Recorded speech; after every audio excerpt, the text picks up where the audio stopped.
Restaurant Unstoppable. Inspire, empower, and transform the industry. With excitement, allow me to introduce to you today's guest, co-founder of Bartaco and Barcelona Wine Bar and CEO of Tastemaker Acquisition Group. And I should mention, you also hold titles with Wisely, US Foods, and Upwards Project Restaurant Group. Andy Pforzheimer. Andy, are you feeling unstoppable today? Well, you know, it's Friday, so less unstoppable than Monday, but yeah, I feel pretty good. I am super excited for today's conversation. Special thanks to Kyle and Sarah for putting you on my radar. I cannot wait to dive into your story. You have what seems to be a really interesting one, but let's get that motivational, inspirational ball rolling with a success quote or mantra. What do you got for us? Oh, wow. God, I got a bunch. All right. You know what I like? I like what you tolerate becomes your standard. What you tolerate becomes your standard. Dissect that. Means if you look at a dish going out and you go, I guess that's okay, then that's your standard. Yeah, right there. Why are standards so important? Oh, that's standards are everything. Yeah. We had I had a chef years and years ago, and he came from another restaurant group, and we were arguing about something, and he said, at my old restaurant, we had a saying, in an argument, the highest standard wins.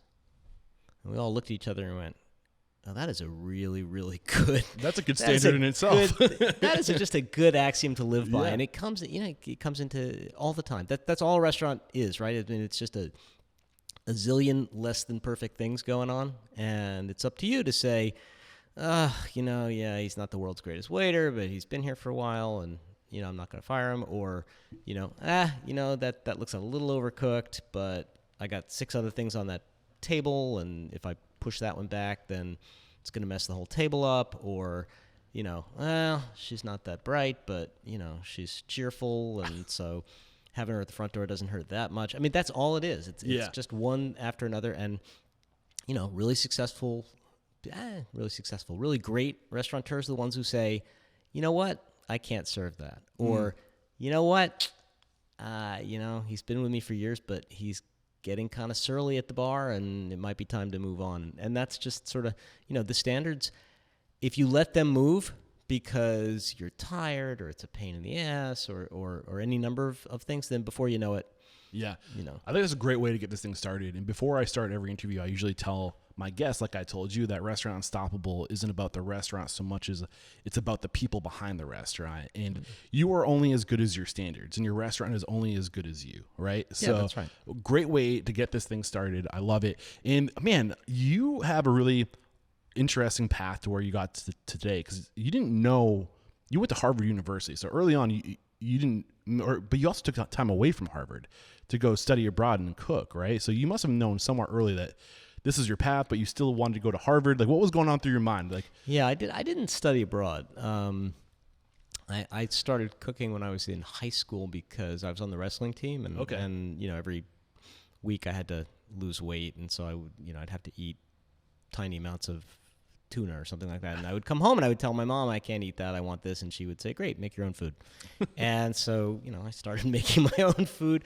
I enjoyed it. I got to Harvard just on as that was college. That's where I was going. That's what I was doing next. And I didn't love being in school, and school didn't love me back. And I joined a club basically as a magazine, and one of their traditions was Thursday night dinners for everybody, black tie dinners, and I volunteered to cook the dinners, and I used to spend 13 days out of 2 weeks planning and then making these huge dinners, and getting mediocre grades in my classes, but just getting more and more into the dinners. And at some point, I went, where was I? I was in New Orleans with a friend, and we went to some French restaurant. I loved going out. I loved trying food. I loved, any kind of street food, whatever. And I was talking to the chef, and he said, well, you should go to France and cook. And I said, well, okay. How do you do that? This is 1980, no internet, no, and he said, well, I'll give you the name of like the greatest chef in Burgundy, and you should go work for him. And I said, okay, sounds good. And I got back home and I thought, you know what, maybe, what the hell, why not? So I wrote the guy a letter. I want to come work for you. Never heard back from him. At the end of my sophomore year, after getting like an F in art history or something like that, I thought, you know what? I don't want to be doing this anymore. I want to cook. So I packed all my stuff, and I got on a bicycle in Brussels and biked down to Burgundy and showed up at this restaurant. And, of course, it was closed because it was August. And they opened the next day. So I went into town, and I dropped all my stuff off at some, I think it was like $15 a night hostel. And I went back the next day, and I said, and the chef was there. They were reopening the restaurant. And I said, hi, I'm the one who wrote you that letter. And he said, what letter, or which one? No, he said, yeah, I got the letter, but I can't, no, I can't. You can't work here. You don't have working papers in Europe, and I don't need anybody. And I lied, and I said, oh, I'm here with just my bicycle, and I have no way of getting home. I used all my money to get here, and I'll have to write home. And he was a nice guy, and he said, all right, you can sleep downstairs in the pigsty with the other 14-year-old apprentices. So how old were you at this time? Like I was 20, 19. 19? 19, yeah. And so I said, okay, great. And, can I peel onions or something in the meantime? And he basically said, no, you need skill to peel onions. I wouldn't let you peel my onions. But, I hung around. Like I kept telling him that, I'd written to my parents, but 1980, it would take a while. I'd have to get, money back. And, anyway, so I stayed there about 2 weeks. And what happened in those 2 weeks is the chef had a daughter, and she was a couple years younger than me. And he had trained in Australia. His English was very good. Okay. And she really wanted to speak English. And while I was working my way up to peeling onions, I was also teaching her English. Okay. Fair trade. Yeah, and at the end of 2 weeks, he was pretty excited that her English had gotten better, and he said, okay, you can stay till the end of the summer. I finally ran out of time, and I said, yeah, my parents said, they'll send me money. I can go home. But can I stay? And he said, yeah, if you keep teaching her English. And by the end of the summer, I had graduated to peeling onions and then, plucking herbs. And then I was allowed to, hose down the fish walk and all the classic apprentice stuff. I ended up staying for about a year and a half. I worked my way up to be the apprentice to the chef poissonnier, the guy who cooked all the fish dishes. Okay. And one day he went to Australia, left a note behind. I'm not coming back. And in this big kitchen of 20-something people, with all the apprentices and people who'd been there for years, not a single person knew how to do any of the fish dishes. I was the only one because I like fish, and I was watching him, and everybody else wanted to be the meat guy. And he, it was a catastrophic blow to the kitchen to have an American actually put their hands on one of the the dishes, because then I was 19, but I knew how to make them. Yeah. So anyway, so I stayed till the end of the following summer and learned how to cook. And so then up to this point, I think it's really important for me to point out one of the key characteristics of successful people, and especially in the restaurant industry, is just to go out there and take a risk and just go. Oh, every Just every start, job, right? every job. Whatever it is, just go, and you'll be. If you have the right intentions, if the passion is there, the desire is there, if you just go, the universe has a way of kind of just being like, okay, we'll figure it out. Well, that's the Woody Allen quote, right? Yeah. Half of success is showing up. Yeah. And it builds on itself, right? So I got back to Harvard because I promised my dad that I would finish school. Mm-hmm.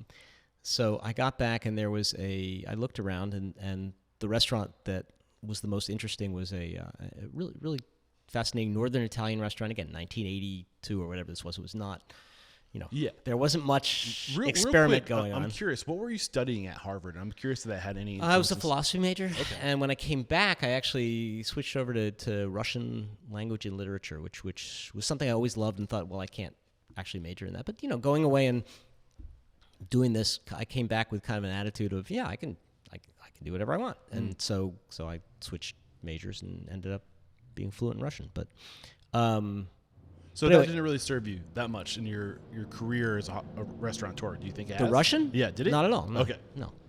Sorry. Keep going. That's right. The philosophy did. I was curious about that. No, well, yeah. As you translate from making dishes to managing a company with 3,000 people, philosophy is helps maybe a we lot, can shelf that. Yeah. But anyway, so Yeah, so I looked around. I found this really cool restaurant. I walked in. I said, "Hey, I just got back from a 1.5-year apprenticeship in France," and they said, "When can you start?" And I was going to class, so I worked just Friday and Saturday nights. That's it. But it was a great restaurant, and it was just the opposite of France. Everyone who ran it was a hippie, and Cambridge and Somerville back in the early '80s was full of grown hippies starting businesses, but they made everything themselves. They pickled everything. They had it was a very loose ethos, but anything went, and the food was great. So I did that for 2 years. Okay. And then I graduated, and I thought, okay, this bug hasn't gone away, so I want to cook. So back in 1984, there were no lists of anything. Nobody knew. I mean, you knew the restaurants in your city. That's it. Yeah. There was no way to know what was going on anywhere else in the country, except for one thing, and that was John Mariani used to write every year. He would do his top 25 restaurants in the country list for Playboy. Okay. He wrote for Playboy. And so I took the top 25 list, and I circled the top 5, and I got one of those Amtrak $99 go anywhere in the country tickets. Okay. And I worked in a couple rafting trips and visiting people. I'm just so jealous that you can go anywhere in the country for night. You know, As somebody back who in the travels a lot. Yeah, I went around the world with my wife. You used to be able to buy for like $999. You could buy a round the world ticket, and you just had to keep going one direction. Yeah, you could, I think that's something that needs to change. I think awesome. transportation needs to be more accessible for more. I think it would help the hospitality industry a lot, honestly. Yeah. But sorry, keep going. Well, anyway, so 2 of the restaurants were in New York, so I walked into them both and said, "Hey, I want to work here," and they said, "Ha." Basically, they said, "You're not French, and even though you're trained in France, you're not French." Yeah. So they laughed at me. And one was Lutèce, and I can't remember who I think the other was La Côte Basque. And then one of the restaurants was in Chicago, and I got as far as Wheeling. It was in Wheeling, Illinois. I got as far as Wheeling, Illinois. I looked around. I went, no, and I got back on the train. And then the other 2 were in California. One was in L.A., a restaurant called Les Anges on the beach in Santa Monica, and he offered me a job on the spot. And then the last one was in San Francisco, a restaurant called the Santa Fe Bar and Grill with Jeremiah Tower was the chef. And so I went to Santa Fe Bar and Grill, and they said, "Oh, Jeremiah's not here. He's the new restaurant." And that wasn't in the Playboy article. Yeah. So I said, "Where's the new restaurant?" They sent me to the new restaurant. Stars, right? That's right, yeah. And I got there, and they said, "Oh, Jeremiah's in Berkeley at the Santa Fe Bar and Grill," which I found out is just how they got rid of people who were looking for Jeremiah.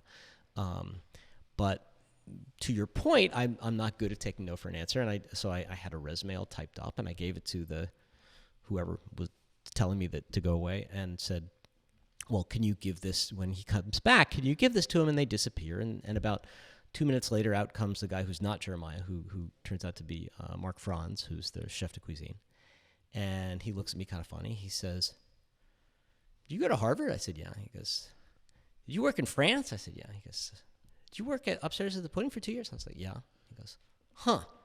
All right, hold on." He disappears.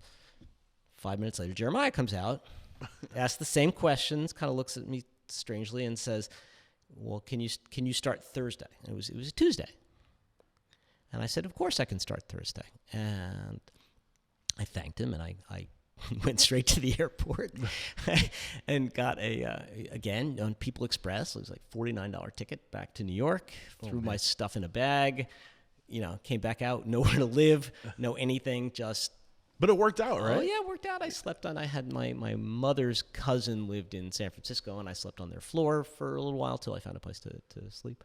And and I started at Stars about a month after they opened. Again, but I think I need to make an example of you of just going, right? Like just getting in front of these people. And that's just, what you're doing back in the 80s is what I started to do 4 years ago when I was trying to get in front of really great restaurateurs. I was like, I'm just going to get in my car and show up, because people in this industry are hardwired to show up for the person that shows up for them. Yeah. Right? Like you show up, you're on my front door, like I'm going to be here for you. I'm going to show you hospitality or whatever. And I can't tell you how many times, I'm sure this is true of you too, when I want to go out to a restaurant and I want to go with friends, and they call and say, "Oh yeah, I called the restaurant. They've got nothing. They got no tables available for 6 weeks or whatever." And so, all right, you go down to the restaurant, show up, and say, "Hey, there's 4 of us, and we'll be out of here by 8:30. Can we get a table? And they said, yeah, sure. Yeah. There's a bunch of empty tables. Sure, help yourself. So what were if you could like distill the biggest lesson up to this point of your career before really diving in as a career cook,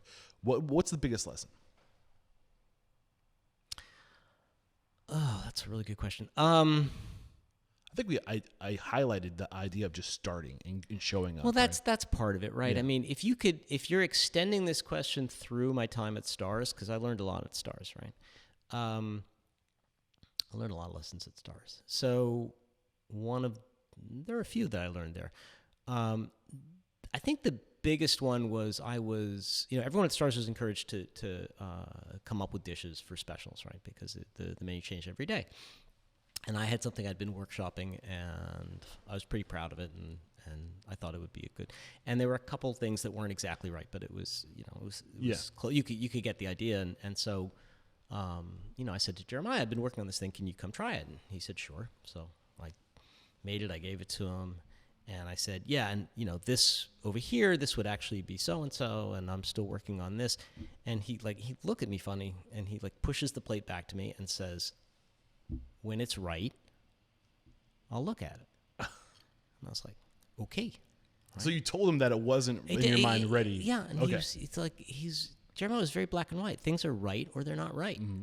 And that, again, it may seem obvious, but it's shocking how few people in the industry think that way. I mean, it's just, everyth's on a sliding scale. It's a standard, right? It's a standard. What was what we were talking about when we started the episode? Like whatever your standard is. What was the quote? What you accept becomes your standard.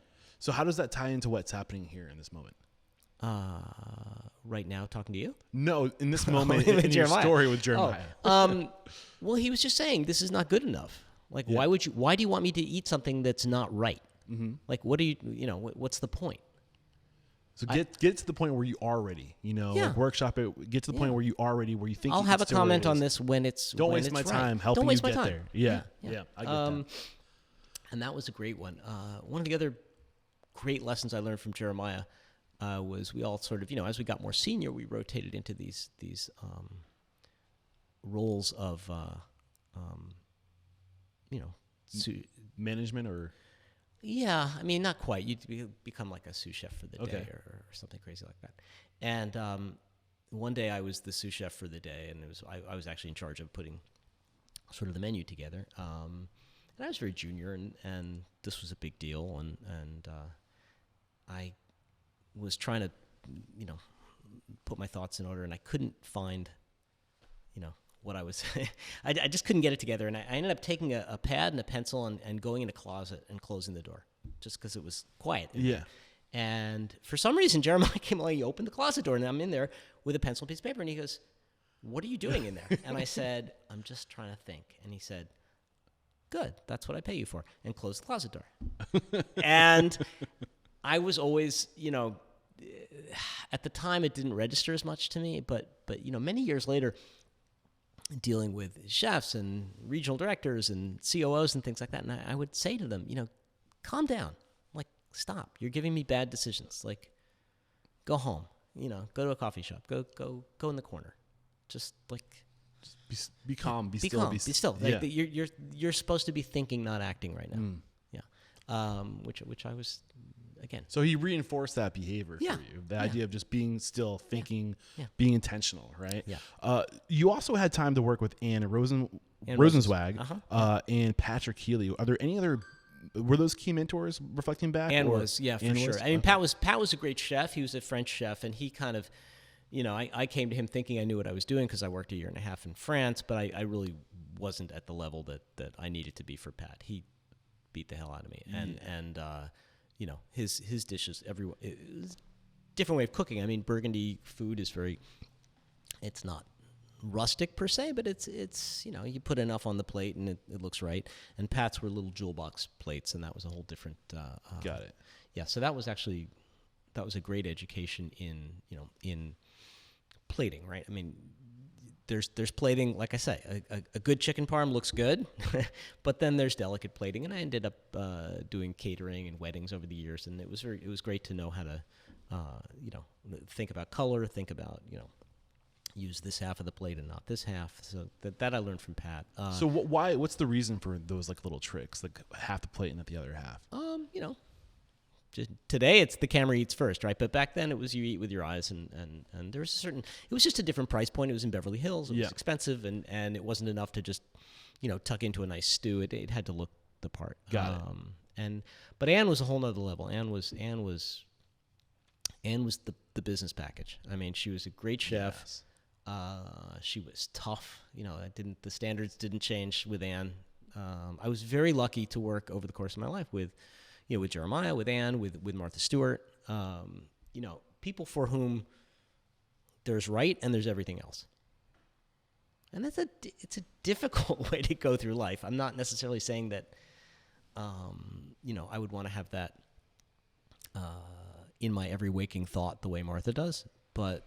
What were the biggest lessons Ann taught you? When did this come in your journey? Like, how far along are you? You were with Jeremiah for a while. Was Ann right after Jeremiah? Ann was right after. What was the reason? I worked in L.A. with Patrick, and I was actually the head R&D chef for the Hard Rock Cafe for a brief period, which was a lot of fun because I was single and 26, and part of my job was to walk out into the Hard Rock Cafe and find a table of 6 young women and go over and say, "Hi, I'm the R&D chef for Hard Rock Cafe, and we're workshopping this. I'm wondering what you think." And that was great. I bet. A little white jacket. Yeah, no, it was terrific. Ann was funny. Peter Morton, who ran the Hard Rock Cafes, who owned him, and Jeremiah had both said separately that the only great restaurant in New York was this place called Arcadia. They didn't like French food. This is the place to go. And they had said it separately on 6 months apart. And so I actually had a girlfriend who moved back to New York, and I decided to move back as well. And when I got there, same thing. I was like, okay, I want to go work at this place. Because Jeremiah and Peter both said it's the best place in New York. Walked in, we're not hiring. Had a conversation, gave him a resume. The guy who I was talking to turned out to be Ann's partner, looked at it and said, "Oh, shit, the last thing we need is another Ivy League chef here." And he went and got Ann. And she came out and she just busted me. She made me go in the kitchen and cook a bunch of stuff. And this is when you just showed up. This is when I just showed up. And she, but that's, again, it's the restaurant industry. You're Yeah. always looking for people. Yeah, Always. that's one of the biggest lessons I learned. You're always hiring. always hire hiring. slow, fire fast, but also just always be open, receptive. If there's somebody who comes across your table and they're amazing, make room for them. Exactly right. Exactly right. That's it. And that's something I tell people all the time. It's like, just go in. Just go in, be your best self. Even if right now they say, I have nowhere to put you. You're fantastic, but I have nowhere to put you. A week from now, someone's going to quit. Yep. Because that's just how it works. You're going to have the stable already. Exactly. And they're going to think, wow, where's that guy who came in the other day? Just. And also that mentality doesn't just stop with onboarding people. It's also with building the next restaurant. Who's at your restaurant right now? Who's in the stable that is going to help you open the next restaurant? This is 1984. People didn't build next restaurants. They had one at a time. Okay. That's a recent phenomenon. Right. Yeah. So what were the biggest lessons that Ann taught you about business? Ann taught me that prime cost matters. She watched her cost of goods. She knew it down to the basis point, and she knew exactly how much her labor was, and she sent people home when they ran out of things to do, and she just ran a tight ship. She was very profitable. I feel like this wasn't a common thing to do back in the 80s. It was not. She and was now it's smart woman and a great business person, and she made great food, but she was very aware of exactly how much it cost. And you spilled something out of the walk-in, and she was pissed. I've seen somebody spill a 50-gallon container of tomato sauce. It was like a pasta sauce, and I've never seen a restaurant owner so pissed. I mean, that's a lot of money. I mean, typically you had chefs and you had owners, and the owners got annoyed when somebody got a fork dirty, and the chefs didn't. But Ann was both, and she got annoyed. And the other thing that Ann did, and this was just her. This was not industry practice. She had a reservation sheet that was a sliding scale, so they had two tops from 6 to 7:45, and then another one from 6:30 to 8:15, and it was this kind of odd diagram of moving parts, as opposed to just 6 o'clock, 7 o'clock, 8 o'clock. Yeah. She had mapped out in the dining room, if we take people exactly here and exactly here, we'll always be full, and the kitchen isn't going to get slammed. This was way before there was an open table or anything remotely automated. This is just, she had figured out how to maximize the seating. Exactly. Yeah. The real estate, right? Yeah. She was really smart at that. And I loved watching her do that part, right? I mean, I loved cooking. I was still a cook, but I took a step back. I had been running kitchens in LA at that point, but I was a line cook in Arcadia because I wasn't good enough to be born a line cook in Arcadia. She was very, very demanding. So what were the biggest lessons you think she taught you? Like, how did you transform as a professional under her watch? I realized that there's a business to running a restaurant. Yeah. At this point, what was your mentality before this point? You make great food and you put it out, and somewhere someone is trying to, keep track of it and make sure that it makes money, but not. Your focus was on the food, not on the business of food. Absolutely. Yeah. So prime cost, maximizing your seating, getting the most out of every seat, every service. What else? Oh my God! No, she had her own private label wines that were made for her, which were not because she had a huge ego. It was because she could find a wine for a reasonable price and put an Arcadia label on it and sell, because there's no comparable in a store. So no, she smart lady. Yeah. So a lot of and oddly enough, things that most people now, 25-year-olds opening a restaurant on their way to who want to open 20 of them have resources to know how to do this stuff, but it was less common. So at this point, where are you mentally in your head? Like, where are you committed to yourself? Are you saying, I'm committed to this industry, I want to be an executive chef, I want to open a restaurant? Like, what's your personal goal at this point? So at the time, I was there as 26 years old at Arcadia. And I had a little plan. I was going to be a line cook until I was 20. I was a line cook till I was 25, and then I was going to be a sous chef till I was 27, and then I was going to be a chef from 27 to 30, and then when I was 30, I was going to open my own restaurant. Okay. That was my plan. Cool. You didn't open a restaurant until 1996. Well, I got pretty close, actually. I was a chef, and I actually would say, okay, I'm X years old, and time to be a chef, and I would quit my job and go get the next job. So I did pretty well. Yeah, on that is good. I mean, but there's another lesson here. I don't think most people have timelines. They don't give themselves timelines and goals like that. They don't say, by this time I'm going to be doing this, by this time I'm going to be doing this. They just kind of react to life and react to opportunities. But you got to, if you set goals, you start forcing the opportunities, right? And you never match exactly. Yeah, but where would you have been if you didn't have those goals at all? The expression is, plans are useless, but planning is essential, right? So was there a reason why you started with catering and not going straight to a restaurant?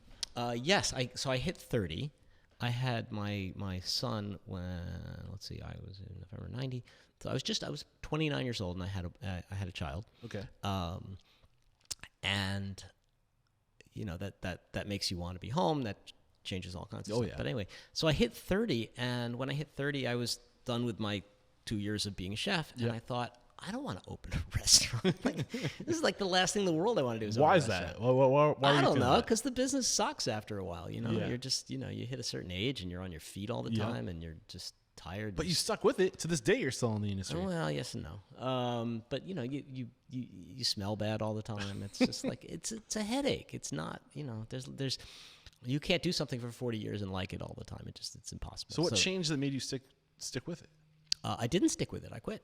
Okay. And I got a job working for Martha Stewart. Martha Stewart was one of my customers at the restaurant I was working in, and somebody sent me an article that she was starting a magazine, and I wrote to her and I said, hey, hope you like the food, and I've been a cook for a long time, and if you need a food editor for your magazine, I'd love to do it, as a way of getting out of the business. Yeah. And she wrote me back and said, yeah, come on up and let's talk. So I went up to Westport. She offered me the job, and I quit the restaurant business and went to collect my last paycheck and was told, oh, we don't have it, and had to threaten to break all the computers in the basement. Did you not give it 2 weeks notice or something? Was it a bad? No, I gave him 2 weeks notice. Okay. He was just an asshole. Okay. Yeah. So, but anyway, so I went to Connecticut. I reverse commuted for a while, and then we found a little place out here, and that was my way of getting out of the city. It was 1990. People were getting shot all over the place. It was just a crappy time to be in the city, and I was done with the restaurant industry. So we moved out here and had a little house, and I drove to Martha's house in Westport and worked on recipes. And when did she get mainstream? Well, where was Martha? Martha, she was mainstream. She had started her time. Yeah, like the 80s, right? She's when she really started to get mainstream, and she was in the 90s was like her heyday. Well, no, it depends on whether you're talking about national or regional. I mean, she was a very talented caterer, and she published a couple of books on catering, and those were successful, and so her brand kind of blew up on the basis more of these books. So first she was a well-known local caterer, and then she was a well-known writer about, catering and entertaining at home, and then with the magazine she sort of became, larger national lifestyle. So one of the things I'm curious about going through my mind is what was your mentality? We talked a lot about your just willingness to go and show up, but also this, I don't think people have the cojones. Most people don't have the cojones or the gusto to just sit down and write somebody like Martha Stewart, celebrity status, and say, hey, I want to come work for you. What was going through your mind? Nothing to lose? What is your mentality? Why not? Yeah. What's the worst thing that happens? She says no. Right? And I still have a job. It's But I don't think we take enough chances like this anymore. I think I don't know what's going on. People just don't, they don't create their own opportunity. I spend a fair amount of my time now. I mentor a lot of young founders and CEOs, and by definition, they found me and said, hey, can I talk to you? Yeah. So there's still plenty of people who do it. I mean, I have some selection bias because I know them. Yeah. And I'm sure there's a zillion others who don't, but no, the world is still full of people who pick up the phone and say, I'd love to meet you. Gotcha. It happens. So you were with Martha. You did it. I did. Yeah. Right. Yeah. That's true. Martha, right? You were with her for a year. I mean, incredible businesswoman. Yeah. What were the key takeaways from this experience? So everything I've said about having standards, times 20, to the point where it's you know what, I don't want to have standards to that. That's just, this looks like no fun. Yeah. But man, she's good at what she does and works harder than anyone I've ever met. Anyone. I mean, I'd get to her house at 8:00 in the morning. She'd have been up for 4 hours already. She'd have, worked out, done a ton of research, had her day mapped out. Tough standards. Tough to work. Tough to hustle. work for, but very high standards, very bright. So why were you with her for just a year? What was it? Did you have enough of that world? Publishing and I didn't really get along. I was bored out of my mind. Yeah. Publishing, and I just didn't. It was Desk job. Not my thing. Yeah, I hear you. So you eventually and that job really needed somebody who wasn't me. I was a cowboy chef, and it wanted a. They ended up getting a baker who was very good and stayed with it for a long time. But that's a much more meticulous. We're planning out a photo shoot. This is what it's going to look like. Gotcha. Not my thing. So what's going through your mind? Because you had already told yourself, okay, I don't want to work in restaurants. Right. This isn't for me. You get this editing job. Yeah. And I know by 1996, 5 years later, you're opening a restaurant. Yeah. No. So the next 4 years, I did a little of this and a little of that. I actually got a book contract. I did some traveling, writing a book on sort of the food distribution system, where food comes from. I went all over the world researching that. I made a living by catering at home. I made part of a living. It was not. It was tight. I had 3 small children. My catering was out of my house. The kitchen was always a disaster. My wife would stay up till 2 doing the dishes while I was out doing jobs, and it was not fun. But I was home with my kids, and that was nice. I got to see them when they were little.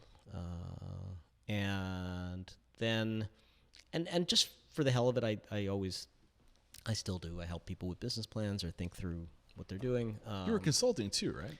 Yeah, kind of, sort of. I did some writing. I wrote a couple articles for the Times and for Mademoiselle and things like that.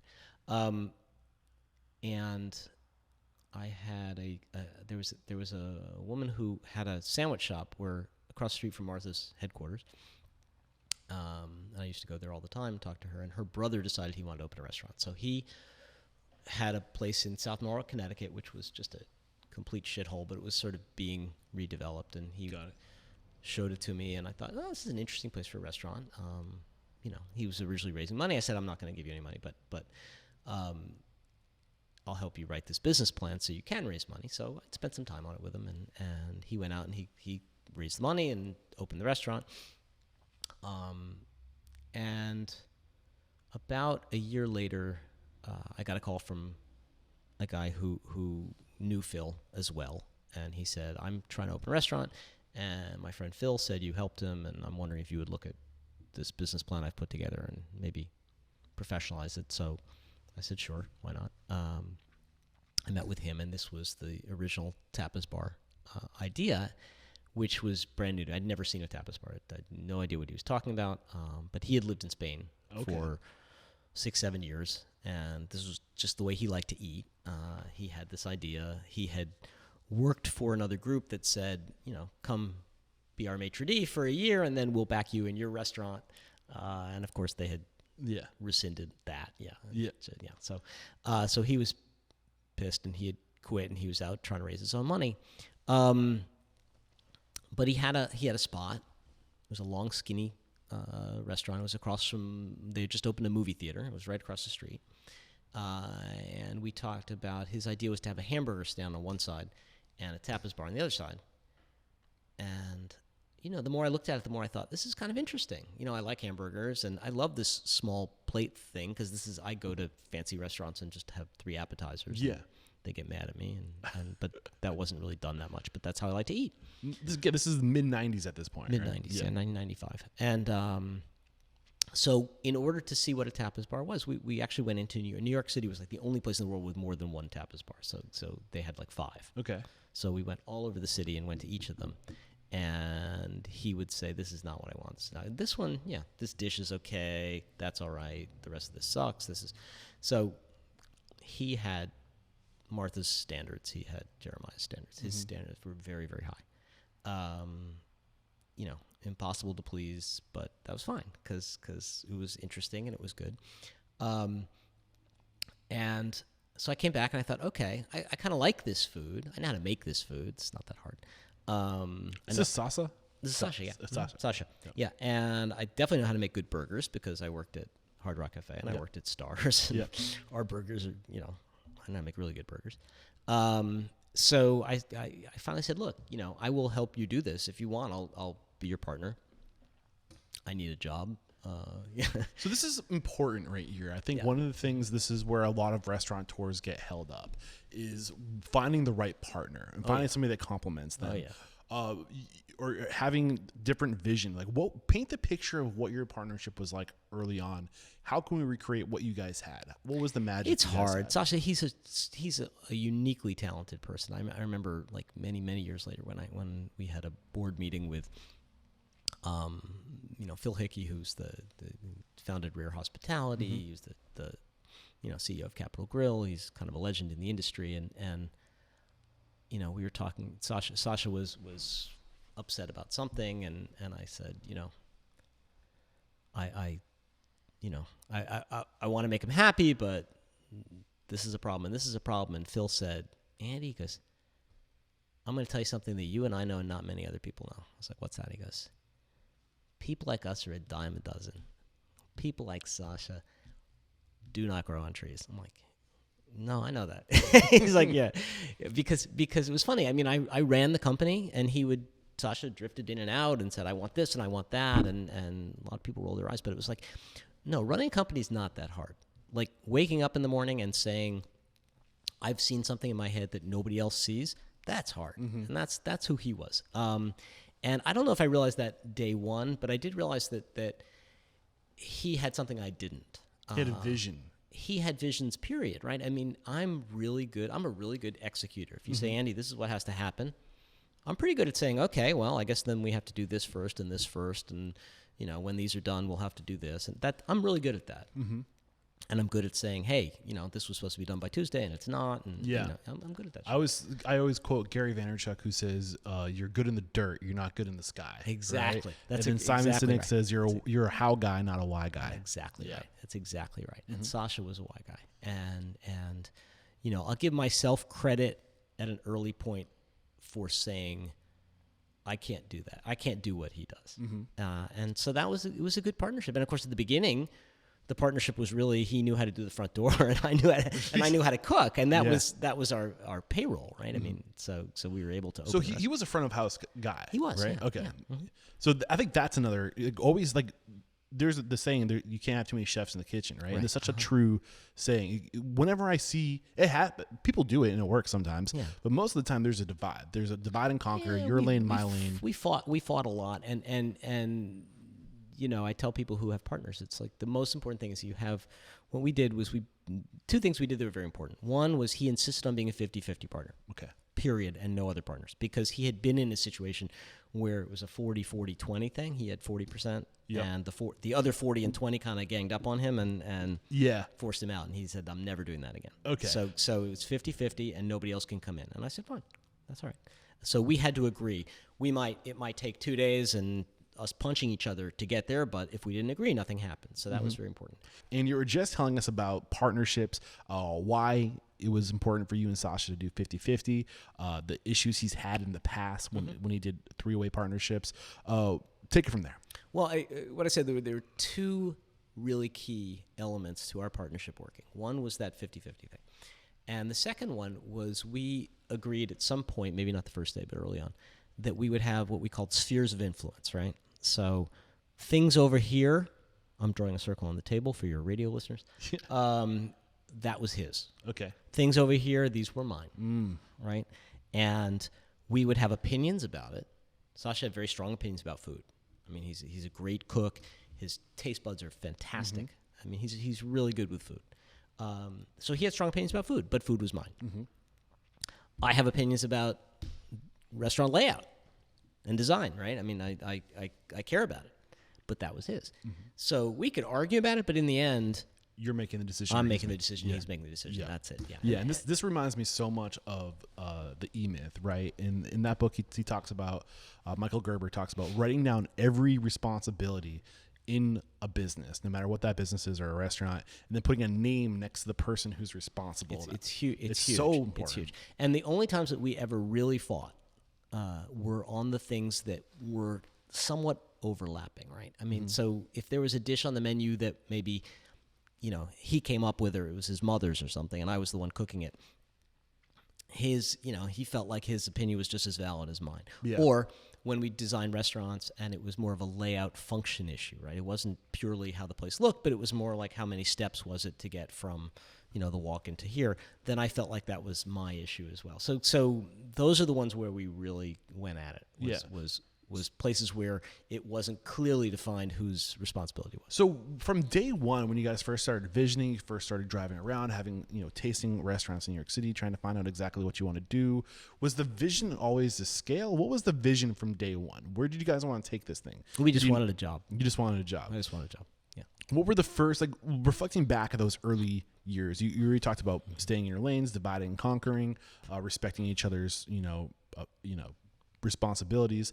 What else were you doing right early on that you think set you up for success? As a partnership, I'll tell you exactly what it was. Early on, I don't remember if this was after restaurant 1 or 2 or 3 or whatever it was, but we had a conversation about something, and I said to him, "Look, for this to work, I have to know, are you doing this to fulfill some artistic need, or are you doing this to make money?" And he said, "Make money." And I said, "Okay, great. So we're both doing this for the same reason." That's a good thing, because where you really have problems with partnerships is where they don't agree on that. Yeah. Right? And because it's every decision every day. Yeah, and I don't want to speak out of turn. I'm in preparation for the conversation I was going to have with Michael Chernow.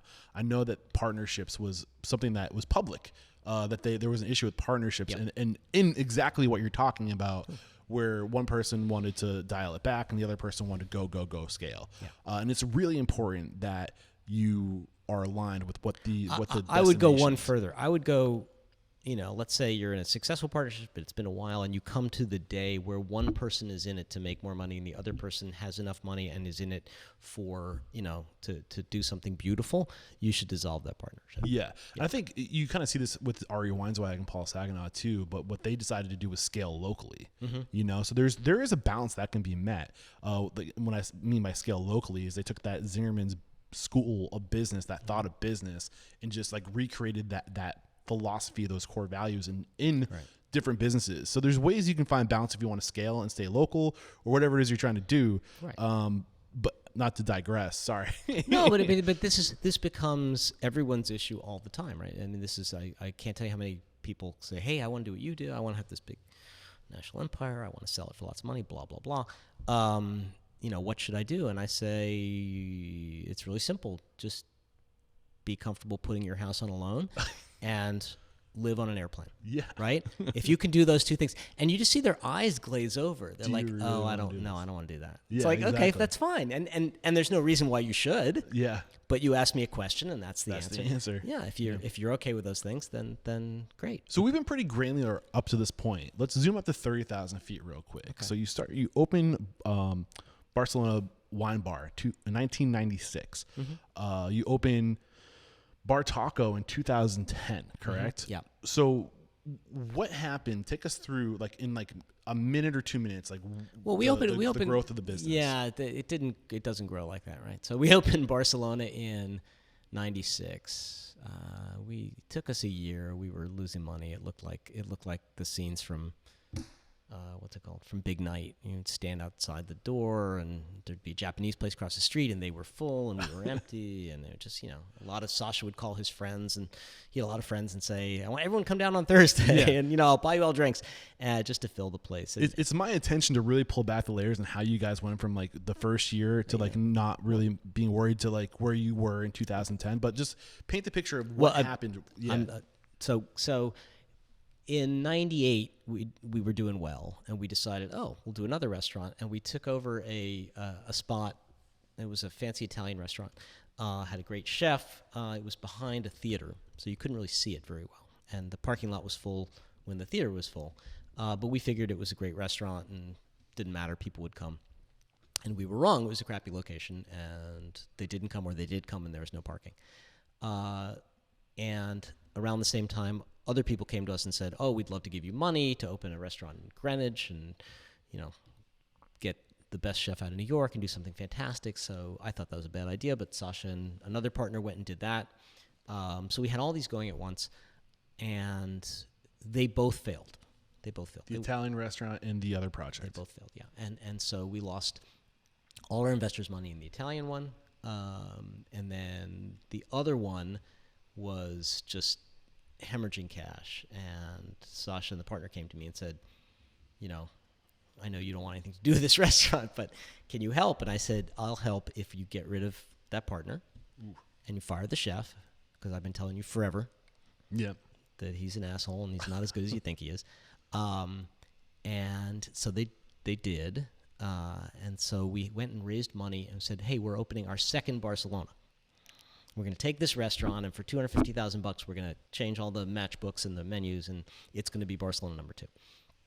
And that was a slog. So we had to sort of recap it and give people more equity in it, but we couldn't think of anything else to do, right? We just couldn't. If we had just gone belly up with this thing in Westport, we couldn't do it again in Greenwich. We just couldn't afford it.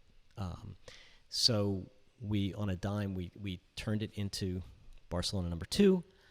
Reopened it on September 11th, 2001, which was promptly closed it again.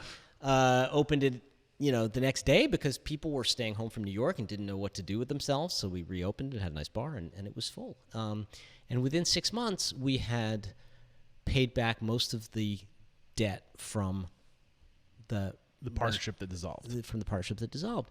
And by the end of the first year, we were making money, and, people liked Barcelona. So now there was one in Norwalk and one in Greenwich. And we thought, okay, well, we're not geniuses, but this means something. Yeah.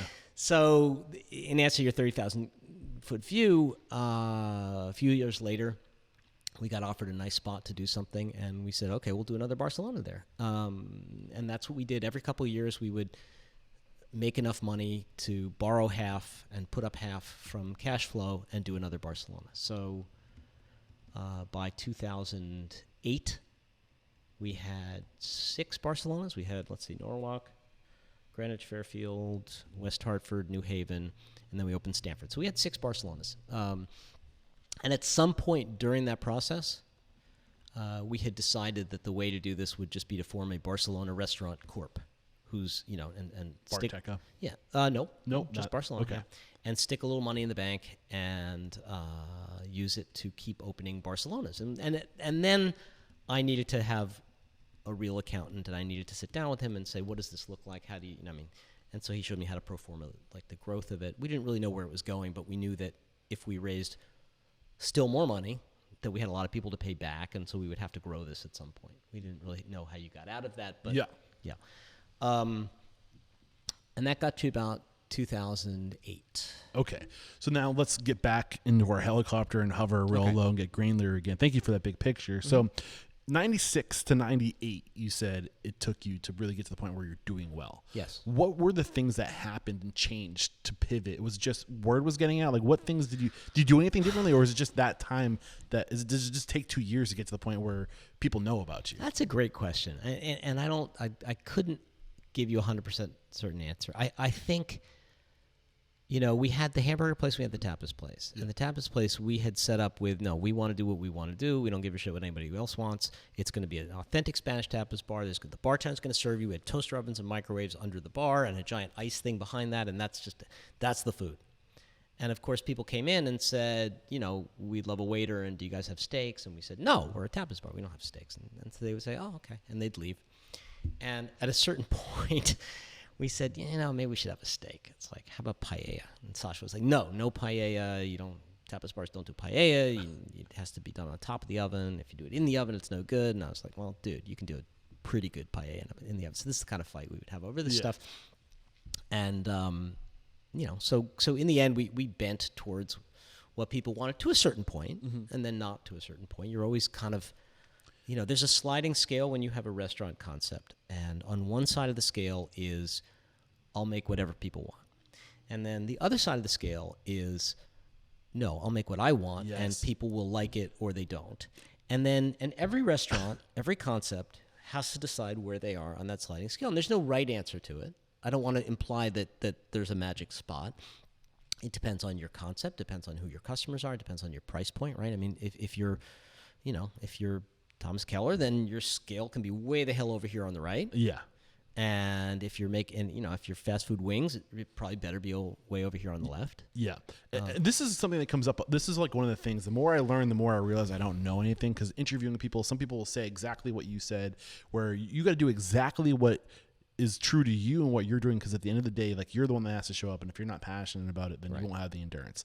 On the other side, they say by the way, that's called a hobby. Yeah, right. Yeah. On the other side, unless you're freakishly good and people want what your hobby is, even if you're freakishly good, it's still a hobby. But there's a chance that that's not going to happen. It's not a business model. It's a hobby. But people get lucky, and the people want to pay for you to do your hobby, but that's not the likely scenario. The more likely scenario is how to give people what they want. It's somewhere in between. But and I agree with what you're saying, is that there's a balance to everything. Right. There is no right answer. It's what's right for you. I hate Budweiser. I think Budweiser tastes like shit, right? Mm-hmm. Never had it in the bar. People ask for it all the time. No, I'm not giving it to you. It's crappy beer. Here's something that's like Budweiser, but a lot better. But I love that answer that you gave us. Right. Is that like there is that it's in the between. Like you gotta find that sweet spot where you gotta, what's the word? When two people get together and they have to, what's the word? Compromise. Thank you. Yeah. So I mean, that's a great answer. I'm curious. You mentioned the burger stand. The burger stand isn't going to this day. So I'm getting to the burger stand. Okay. So here we are with this tapas bar / we have one good steak and one chicken, I think, and one fish. That was our entrees. This is, again, compromise. You can't have everything you want. We have a steak, we have a chicken, we have a fish. If you like them, great. If you don't, too bad. But one day, and again, this is where Sasha gets far more credit than I do, for being a visionary. One day, as with most days, the line to get into the tapas bar only has 28 seats, right? So it's got like some high tables and bar stools. Got it. Actually, it's 42 seats if you include the bar stools. So anyway, the line to get in the tapas bar goes out the door onto the street and back into the burger place. So the people who are eating, and the burger place was doing fine, but people eating burgers were typically looking at the rear ends of people waiting in line to get into the tapas bar. And one day, Sasha said, we should just get rid of the burger place. I was like, what do you mean? What do you mean get rid of the burger place? This costs a lot to build that burger place, and we've been workshopping this stuff forever, and people love the burger place. And he's like, yeah, but, let's get rid of it. Which was, again, not the way I think. Yeah. Right? That's not a process decision. But, the more I thought about it, the more I thought, no, I guess he's right. And so we killed the burger place and turned it into a dining room. Okay. Sorry, keep going. Well, I'm just saying, we added 30-something seats, and they were crowded because it was a burger place. They were next to each other, but people filled it up, and they loved it. So it's funny because originally what I was curious, I was about to ask about the burger place, and my thought is like they're smart because they have their simple cash cow burger concept where they can just do burgers and fries. It's completely hedging. It's completely hedging it in case nobody. And that would be what kept bar. You afloat, right? Yep. It's smart, like easy, and like that was what I was thinking. I was like, that's really smart. But now I'm thinking that wasn't the case because the tapas bar was so successful. But who knew, right? Yeah, but that is smart, and I think that's a big lesson to pull. Is like if you're doing something, if you're testing a market, if you can do something else to kind of like be your cash cow to support you to keep the boat afloat while the other thing that is a test needs momentum to like take off, right? It's like you're extending your runway in a sense. I heard this was a while ago. Joe Connolly used to do interviews on CBS Radio. This is 20 years, way before Guy Raz did Joe Connolly used to do something like, and he was interviewing somebody who had this huge retail chain, and the guy, he was talking about how he started his business at Yonkers Raceway in the flea market. And Joe Connolly said, do you remember like what your biggest seller was? He goes, oh, hell yeah, I do. He goes, it was a rainbow-colored poncho. It was like back in the, hippie days. Yeah. And it was this, cloth poncho. And Joe Connolly said, and, do you know why that was? And the guy goes, no. He says, I have no idea. It's retail. He goes, I have no idea why people bought it. He said, the only thing I did know was I better hurry up and get a lot more ponchos. Yeah. And I remember listening to that and thinking, that is like great business advice. So I don't know why they wanted the tapas place. But once you realize that they do, it's like, okay, let go of the burger place. Yeah. Let go. You need those, like 2 seconds of math will tell you that, chairs and tables in there and no people in the kitchen in the burger place is a much better deal for you than continuing to run this second operation. So let's get into like the economics of this. So basically, when you extended to when you absorbed the burger place, now you don't have to employ the people to run the burger place, so your labor expenses are going down, and you're increasing the amount of seats. Was the burger place not performing as well? No, it did fine. It did fine? Yeah. But you just knew that if you could lower your expenses by... You can never compare the economics of just adding seats with an entire restaurant, right? I mean, adding seats is always the cheapest thing you can do. Mm-hmm. Right? So you're reducing your overhead, and you're increasing your volume. Yeah. So you're not pissing everybody off who wants to sit down, because remember, it got really crowded in that bar, and some of the clientele, here we are in the suburbs, it's not all, cool 23-year-olds. And this happened in the first 2 years? This happened in the first 2 years, yeah. Okay. Yeah. And a lot of the people who came in, our clientele, you asked why we were successful, a lot of them were refugees from Manhattan, like I was, like we all were. Mm-hmm. We're in suburban Connecticut, and most of our best clientele would walk in and say, oh, thank God. And Sasha's a great designer. It was a sexy room. It looked like nothing else around. It was just a beautiful restaurant. That vision coming through. Yeah. And he was a perfectionist. Every little detail. He'd go in the bathroom and decide which little strips would go next to the lamps, and he would go. And he only bought stuff on the Bowery, and. People would come in and say, this is what I missed, right? When I left New York, I had the kid, I had the dog, I had to leave, but I missed this. Yeah, the other thought I had, too, Tapas, 1996, 1998, that not a lot of people are doing that at this point. No, that was actually the hard part, and we would tell people we had a tapas bar, and they would look at us a little funny, and you'd say, no, it's not a topless bar, it's a tapas. No, that went on for years. I mean, you would think that would be a one-year thing. That went on for 5 years. But tapas didn't really take off until the mid-2000s, until it was really nationwide, right? Yeah. So I think, having a unique selling proposition is probably something that served you, because you couldn't go to where you were and get tapas anywhere. Yeah, that's a two-edged sword, right? I mean, you can't get Bhutanese food here either. It doesn't mean you're going to do well because you're the first one. It's like it has to be something people want. So it was just you and Sasha. He was front of house, you were back of house for how long? Probably a year, and then I could afford a chef. Okay. Thank God, And then- because somebody had to do all the other stuff too. Yeah. So how did your role change as you started replacing yourself as the head chef? That's a really good question. I think my role changed because we opened the second restaurant, and I just had to be the person putting it together. And when Sasha stopped being the front door guy, we hired a waiter who had been a maitre d' at a bunch of restaurants, and he was just really good, and he had a huge following, and that was a big piece. He once we opened that the dining room part, then he was in his element. I mean, he didn't. It's hard to maitre d' a bar. But once we had a dining room, his people showed up, and they spent a lot more money, and our wine list improved, and all that stuff. So we turned into much more of a restaurant when that happened. Got it. You did mention the other two restaurants that failed, the Italian restaurant, and I don't know what the other restaurant concept was. It's called Wildfire. You did say something about the location being crap, no parking. Yeah. Do you want to reflect on some of the lessons learned? That's an easy one. Yeah. Location. And I tell people all the time, if you build it, they will not come. Do not make that mistake. And people do it anyway. What was it specifically that was bad about this location that we should be aware of? Well, it was behind. It had no street frontage. It was literally behind a theater. Out of sight, out of mind. Yeah. Got you. I mean, if there's a limited number of things that people will, climb a mountain and cross a desert to go eat at. And if you're not one of those very, very, very limited things, if you don't have 3 stars and you're not offering something that people have to have, they're just not going to do it. Yeah. It's like, on a rainy day, they won't come. So there's another thing too that I've seen that's a commonality is when you start really small, like you said, 28 seats, and you can absorb the buildings or the spaces that are immediately adjacent because it allows for that slow, gradual scale. Yeah. Right. So this was another lesson. What happened was we had opened that, and then there's a vacant lot next to us.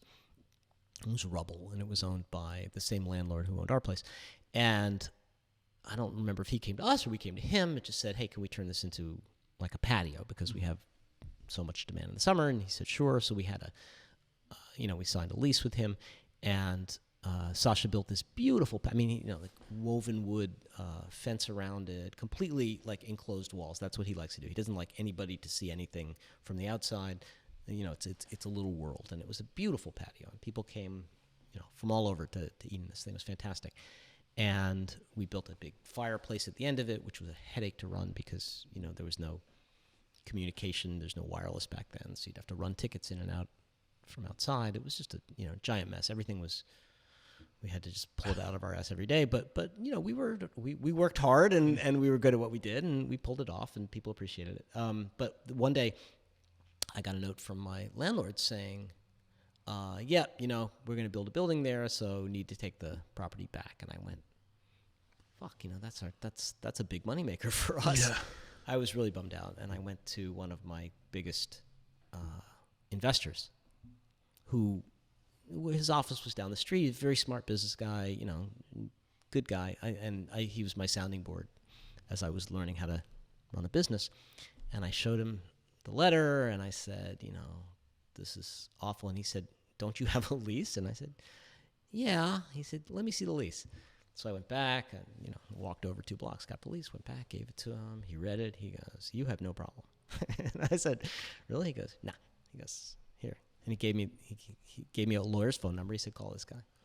So by building that building, they were breaking the terms of your lease. Yeah. So I called the I didn't know any of this stuff. So I called the lawyer, and the lawyer looks at the lease, and he said, yeah, I'm going to write a letter. So he wrote a letter. Next thing I get a call from the landlord. Hey, we should figure out some way to work this out. And I went back to the landlord and to the lawyer, and the lawyer said, no, we don't have to figure out a way to work this out. He has to figure out a way to work this out. And what ended up happening was we said, fine, you can build this building, but where our current patio is, you have to build a dining room with bathrooms, and with 100 seats. Okay. Yeah, it became the bottom floor of the building. That's awesome. Yeah, it was awesome. Yeah. So what's the lesson here? Lawyers could be very useful. Yeah. I spent, as anybody who's done what I've done, at the scale I've done it, spends an enormous amount of their time negotiating and reading leases, and that was really the first time I realized that there was some actual power in the language of these things. I never occurred. I mean, because when you're starting out, it's just you're just asking favors from landlords. All new restaurateurs are completely unaware of any leverage they have, and most of them, to be fair, don't have any leverage, right?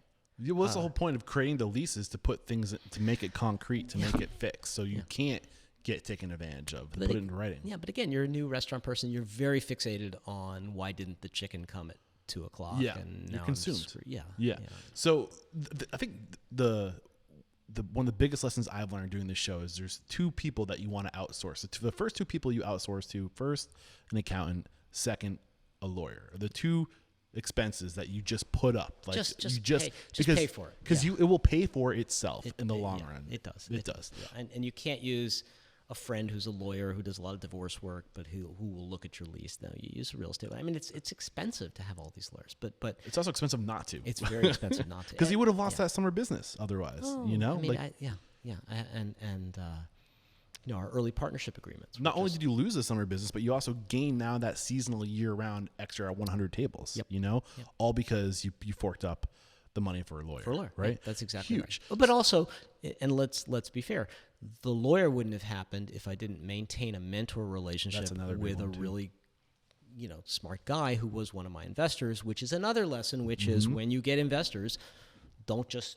Are they just bringing money? Yeah. Yeah, you want a relationship, right? What value do you bring? How are you going to make your investment more likely to succeed, right? Yeah. I love that. That's great. So I also love your rate of scale. I think most people get in trouble when they try to scale. They get over their skis. We built when we could afford it.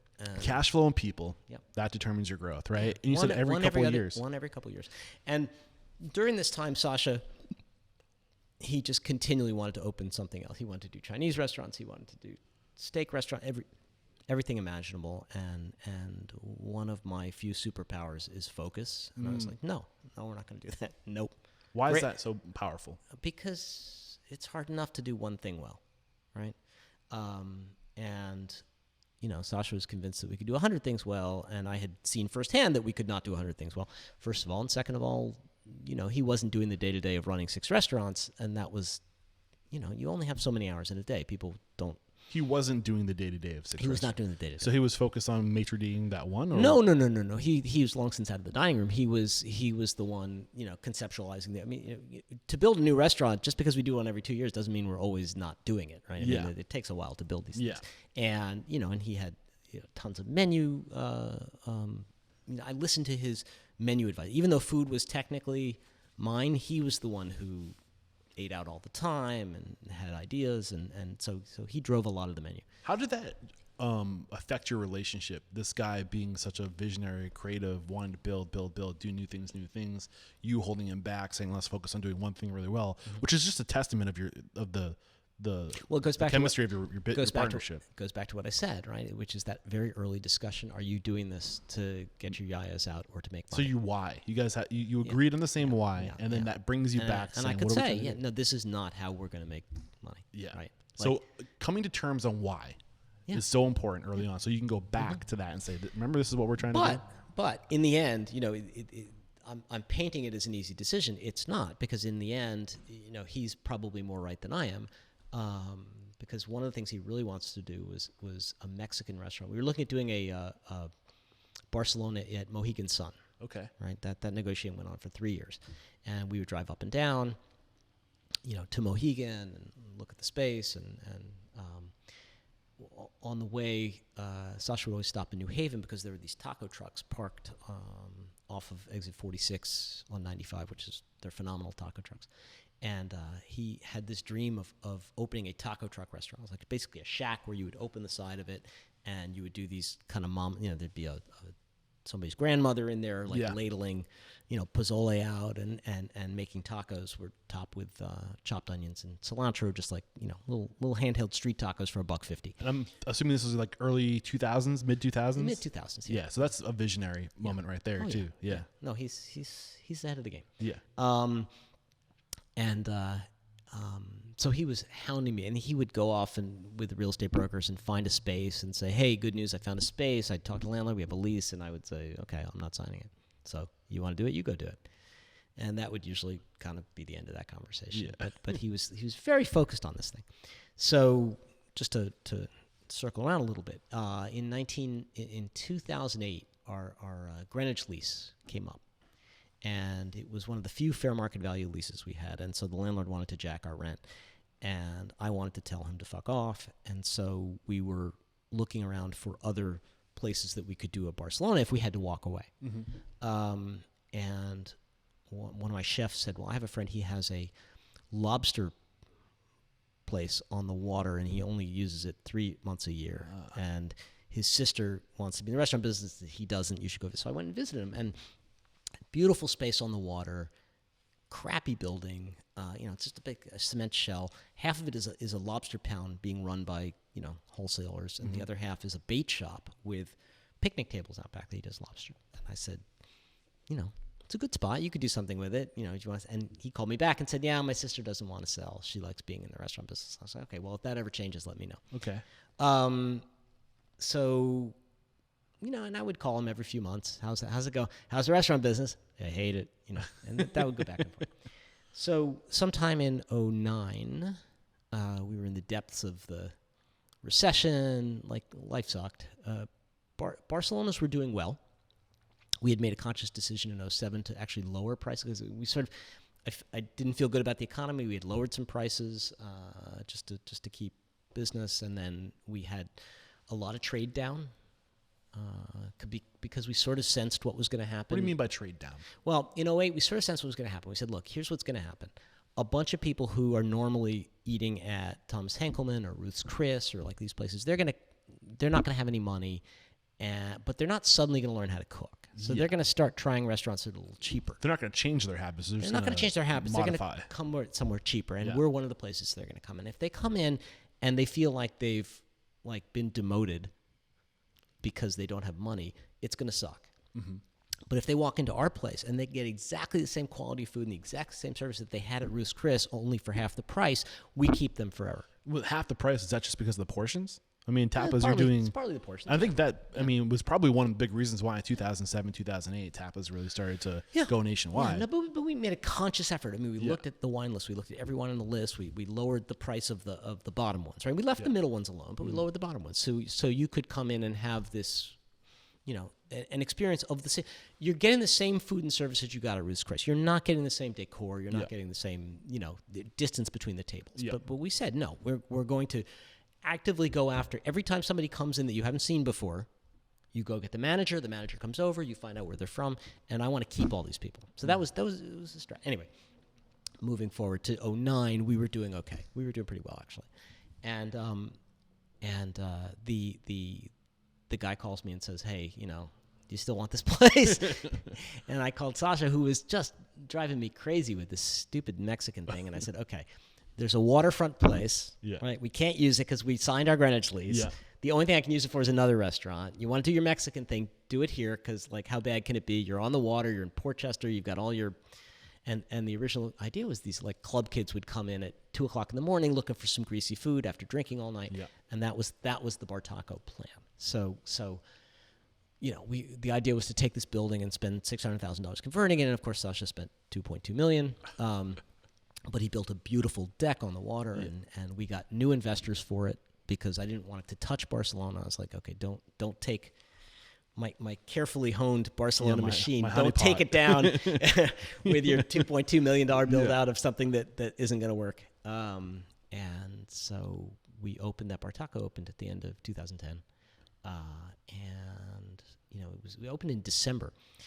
And the first week of January, I got a call from the manager saying, hey, can you come down? It was 8 o'clock at night. Can you come down here? I'm like, sure. What's the matter? He goes, nothing's the matter. I could just use the help. And I got down there, and Sasha was down there, and Scott, my COO, was down there.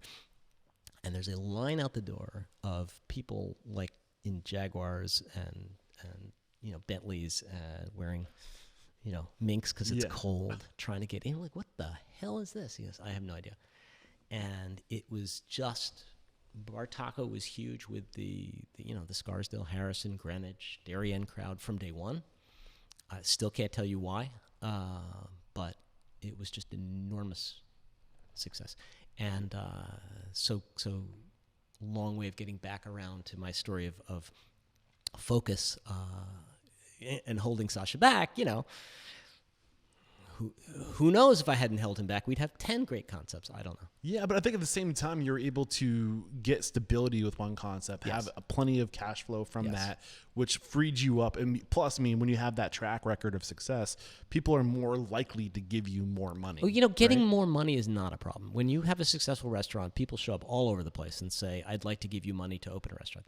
That is the easiest thing in the world. That's actually one thing I'm happy we're getting into this, because your pattern seemed to be a restaurant every 2 years. You'd put up half, and you'd get half from investors. Yeah, so no new investors. No new investors. We would put up half from cash flow of the existing restaurants, and borrow half from the bank. Okay, so half debt, half equity. So why this approach? Like, what's the no new investors? Why is that? Pain in the ass raising money. Raising money sucks. Okay, that was my original thought, but I was confused by you. I thought maybe you were getting investors for each new restaurant. No. That's a terrible way to do it. Okay, don't do that. Yes. Why? Because if you ever want to have something worthwhile, well, there's a few reasons. The first one is if you ever want to sell it, it's impossible, right?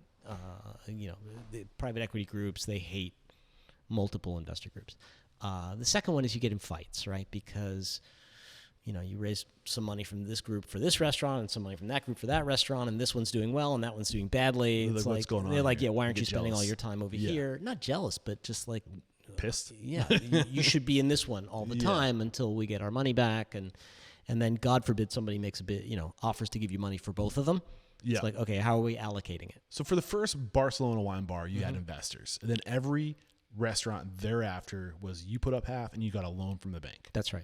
Except for the first two, the Italian one and the one in Greenwich. Those were different investor groups. Yeah, the failures. Yeah. Right. But by 2008, when you have 10 locations or 8 locations, six Barcelonas, and we did Bartaco. I got a new investor group for Bartaco. Were you still paying back your original investors by 2006 when you had that many locations? What I did with the original investors, we did it in the form of a note. So if you gave us $10,000, it was a $9,600 note, and you owned 1%, the stub. What do you mean by a note? And we were borrowing money. Got it. You got it, 14%. Yeah. So, the world had different interest rates in 1995. But if you gave me $10,000, I would give you had given me a loan of $9,600, and the other $400 was your equity. You owned 1%. That was the deal. And what we did early on, again, new learning for me. What the hell did I know? One day I'm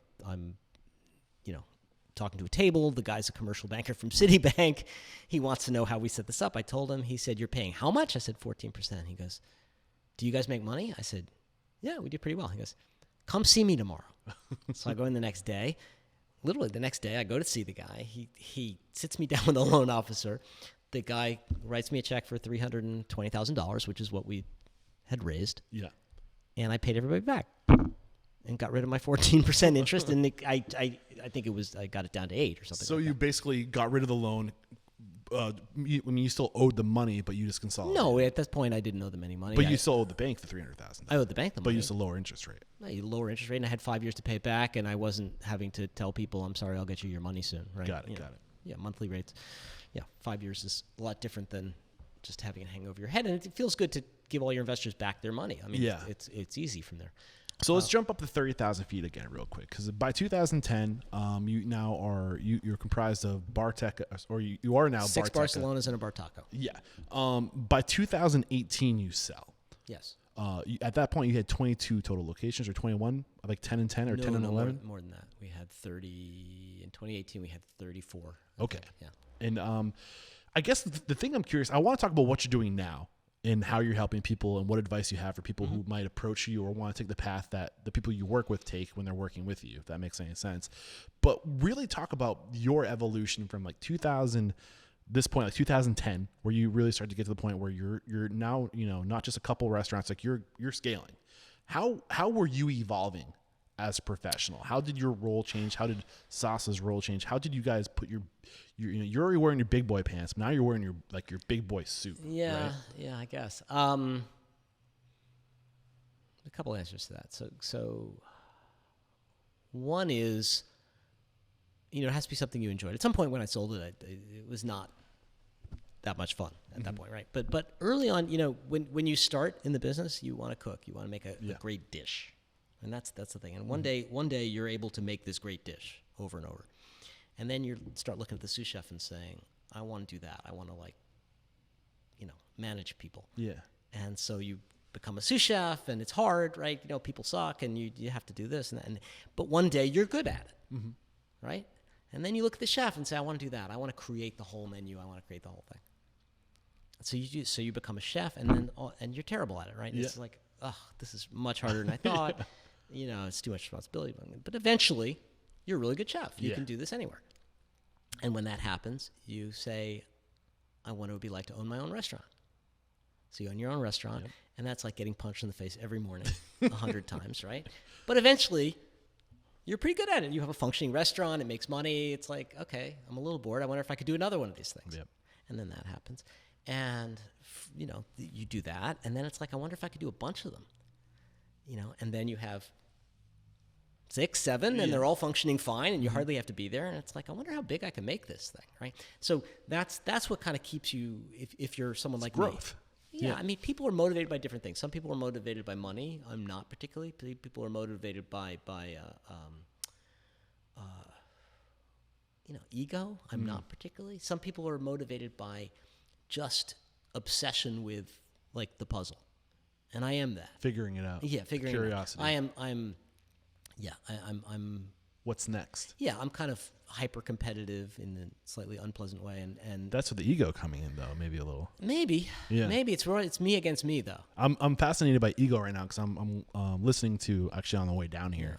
Ego is the enemy. Maybe ego is the wrong word, right? Like so. Well, no, I think it is the right word. Ego in a public sphere, like what do other people think, versus ego like I can beat this thing. Yeah. And I guess I have a very healthy ego when it comes to I can beat this thing. Yeah, I mean, ego is. I mean, we all have an ego. Yeah. We all have some element of an ego, but our ego can be like toxic depending on what our perception of ourselves are, right? Absolutely. But they can also be healthy too if you have a healthy ego. Well, mine is just I'm gonna be a sous chef when I'm 27. I'm gonna be a chef when I'm 30. I'm gonna take this thing. I'm gonna have 5 units. No, I'm gonna have 20 units. It's gonna be this big. So, yeah, that's all. You can call that ego, I guess. So as you're evolving as this restaurateur, going from sous chef to executive chef to restaurateur to multi-unit operator to corporate, how was your skill? Like you were saying, you're evolving. So all right. So there were 2 things I did that were smart, right? In retrospect, I'm not giving myself credit for doing it because they were smart. One was I joined a group called Vistage. Okay. Right, which is a CEO's group, and I joined it. Mastermind in the sort. Yeah, you meet once a month with a group of other CEOs, and they all come from different industries, right? And it's an all-day session, and you have speakers, and they talk. And what you learn is that all the CEO of the paint company, and the CEO of the insurance company, and the CEO of the bank, and we all have the exact same problems because CEO problems are CEO problems. Yeah. So it's leadership, and then you have one meeting one-on-one with I had a terrific facilitator, mentor. He was great. So I learned a ton from that. That was really, really valuable, and that was from about 2006 to 10, right? That started when we had maybe 10 million in sales, and ended when we sold to private equity. So that was a really formative. And then the second thing I did was in 2006, 2007, I decided, I think we had 5 restaurants, and I looked around one day and I said, I'm doing a really crappy job of this. Like, in addition, I'm doing this and this and this, and I'm trying to open new restaurants, and I'm supposed to be running these things, and they're running really badly. Just service sucks, and food's uneven. Yeah. And I have people working for me that I should never have here, and I just suck at this right now. The only answers were either just dial back, stop doing all your other stuff and get in there, or find somebody else who's better than me at it. And I put in an ad, and that went nowhere for a long time. We tried hiring from within. No great results there. So you're hiring for a CEO? Is that COO? COO. Gotcha. COO, yeah. And then somebody answered an ad, and I was like, holy shit, this guy's good, and he's done what I'm looking for at an even bigger scale, so he can teach me stuff. And I think I was offering $75,000 a year for it, and he wanted $125,000 plus a piece of the business. And I said, okay. Why is that worth it? Because you can't move forward without. It's it's worth it if you want to keep going. It's Yeah. not worth it if you're fine where you are. But You can't do everything. You have to multiply yourself. well, not only you have to multiply yourself, but I didn't even think I was that good, right? I wanted somebody better. What were you good at? What by shedding this responsibility of the operations role? Yep. So you could focus more on the CEO role, which is more visionary, more culture, more who we are, why we are, not so much what we are. You know, it was funny. I have a real estate broker, and she used to call me the metronome. That was my job. Okay. Where are we on this? Where are we on this? Aren't we supposed to be done with this now? Constant, gentle pressure. Yeah. Constant gentle pressure. Yeah. So that's the job. But the guy I hired was phenomenal, and the way I know he was phenomenal was I mean, Talking about Jeff right now? no, I'm talking about Scott Lawton. Gotcha. And the reason I know he's phenomenal is within a week or 2 weeks, my phone just stopped ringing, completely stopped ringing. I was like, and I would say, hey, you know, I'd see some general manager, what's going on with the broken refrigerator? Oh, I talked to Scott about it. It's good. It's like, I mean, I literally had free time. Yeah, I think we could hover here just for a little bit, and I do want to talk about what you got going on now. We got about 25 minutes left together. How do you shed and delegate? Because that must be hard for a lot of people who are at that point of scale, even on a more micro level, from going from like 1 to 2 locations. Now you're at 3 or 4 locations, and you're really starting to hire and building things around you. How did you deal with that letting go? Was it easy? Because It was easy. Okay. What advice do you have for somebody so they know who the new chain of command is? They know who the new right person to report to is, and all that stuff. Well, I mean, I'm trying to remember the exact order. I had it up over my desk for a while. It said organize, supervise, delegate, check. Right? So that's the order. Organize, supervise, delegate, check. Yeah.